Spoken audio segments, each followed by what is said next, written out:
మహాకుంభమేళా తొక్కిసలాట ఘటనతో యూపీ సర్కార్ అప్రమత్తమైంది. 5 కీలక మార్పులు చేస్తూ నిర్ణయం తీసుకుంది. ఇందులో భాగంగా ప్రధాన ఘాట్ల దగ్గర రద్దీ తగ్గించేందుకు గవర్నమెంట్ ప్రత్యేక చర్యలు తీసుకోనుంది. ఫిబ్రవరి 4 వరకు నో వెహికల్ జోన్ అమలు చేయనుంది. ఇతర రాష్ట్రాల నుంచి వచ్చే వాహనాలకు ఎంట్రీ నిరాకరించనున్న ప్రభుత్వం వన్ వే రూట్ అమలు చేయాలని నిర్ణయం తీసుకుంది. మరోవైపు వీవీఐపీ పాస్లను కూడా రద్దు చేసింది. బుధవారం అర్ధరాత్రి రాష్ట్ర ముఖ్యమంత్రి యోగి ఆదిత్యనాథ్ నేతృత్వంలో ఉన్నత స్థాయి సమావేశం జరిగింది.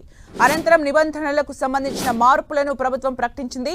భక్తుల రద్దీని నియంత్రించేందుకు మహాకుంభమేళా జరుగుతున్న ప్రాంతంలోకి ఎలాంటి వాహనాలు ప్రవేశించకుండా యోగి సర్కార్ నిషేధం విధించింది. ఈ ప్రాంతాన్ని నో వెహికల్ జోన్ గా ప్రకటించింది. వాహనాల ప్రవేశానికి ఎలాంటి మినహాయింపులు లేవని ప్రభుత్వం తేల్చి చెప్పింది. వీవీఐపీ స్పెషల్ పాస్లను రద్దు చేస్తున్నట్లు తెలిపింది. ప్రయాగ్రాజ్ పొరుగునున్న జిల్లాల నుంచి వచ్చే వాహనాలను సరిహద్దుల వద్దే నిలిపివేయనుంది.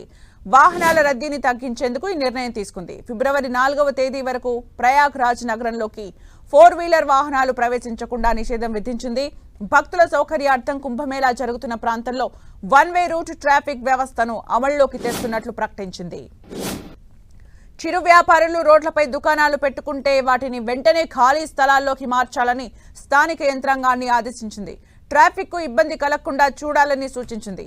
మేళా ప్రాంతంలో పెట్రోలింగ్ ను పెంచాలని పోలీస్ అధికారుల్ని రాష్ట్ర ప్రభుత్వం ఆదేశించింది. భక్తులు ఎక్కడా ఆగకుండా వారికి అందుబాటులో ఉన్న ప్రయాణ మార్గాల గురించి ఎప్పటికప్పుడు తెలియజేయాలని సూచించింది.